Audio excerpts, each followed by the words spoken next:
How about the UCF Knights and the Baylor Bears? Wow. I am blown away with the gross incompetence of UCF late in this game. I get it. Baylor's got Blake Shapen back. He's a good quarterback. UCF is missing John Rice Plumlee. They're leaning on Timmy McClain, who, honestly, I have praised on this show. I've said that UCF could be a dark horse Big 12 champion candidate.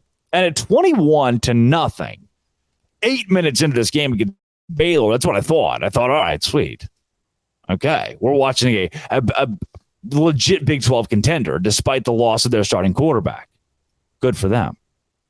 You watch the way that UCF was able to run the ball and pose as well in the running game, the passing game. The entire offense felt like the entire offense was getting whatever it wanted against Baylor early on.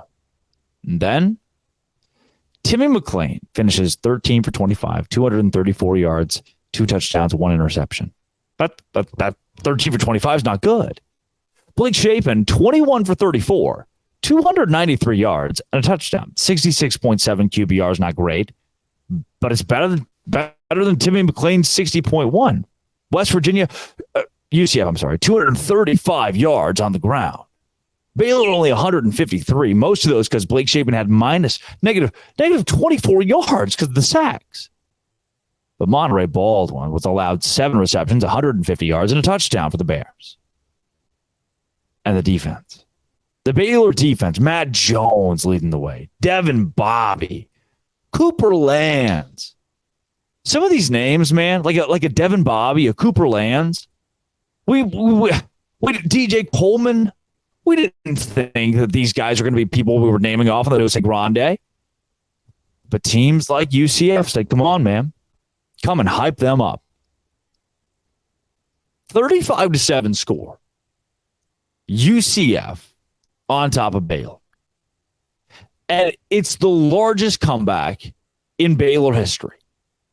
All you have to do, Gus Malzahn, I'm putting it squarely on the head coach. No coordinators here, no players here, the head coach. When you lead like that and then allow 26 points in the fourth quarter, partially, and people can say a large part of this is your defense, right? Defense has got to come up with stops. And I get it. That's yes, sure.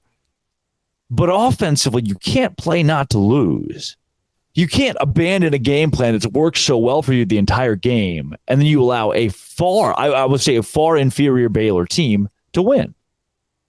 Now, and Blake Shapen said this post-game, that so many people would be doubting Baylor. They would still doubt Baylor. Well, yeah, I think that there's some truth to that. There should be some doubts for the Baylor Bears because this is one win. This is one win. Baylor's now 1-1 in Big 12 play. Is this sustainable or is this a fluke? We'll see. But for UCF, I was at the game. This is the better team. UCF's the better team. And we have a lead like that, a 28-point lead. Baylor's largest comeback prior to this was 21 points. That's an entire touchdown gap that UCF allowed.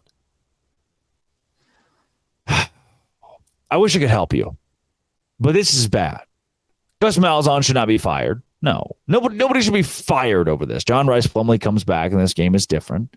When he does come back, the makeup of UCF in Big 12 play is different. But this is unacceptable. This can't happen. Opening game of Big 12 play in Orlando, and the entire crowd leaves at 35-7. Let's go drink. Let's go do whatever. Let's be merry outside of the stadium. Then Baylor starts to march back. There's zero atmosphere. And in the end, Colton Boomer has a kick blocked. It's not all sunshine and roses in the Big 12. Welcome to a league where stupid things happen every week. Where teams like TCU that are supposed to win by 2 touchdowns, teams like UCF that are supposed to win by 2 touchdowns, just lose sometimes. That is the makeup of the Big 12. It doesn't always make sense. It seldom makes sense, but it's the Dose Grande. I don't get it. How do you let this game slip through your fingertips? I don't get it. I do get you making this your first listen every single day, and I thank you for that. Oh. Coming up tomorrow, I want to talk pretty soon about my trip to BYU because it was just spectacular, really spectacular, and talk about some of the folks that I met. as well as get into the details of the whole Monty show thing. I'm sure you saw that. That was a little sad. Nobody's ever said that I have no credibility. That was kind of harsh, but let's address it. I have no love lost for those guys, despite some harsh words. I think they probably spoke in a rash way. And maybe those guys would agree with that now since they've kind of walked back some of their comments. So we'll break that down and more right here on Locked On. Thanks for making it your first listen every single day. Doce Grande.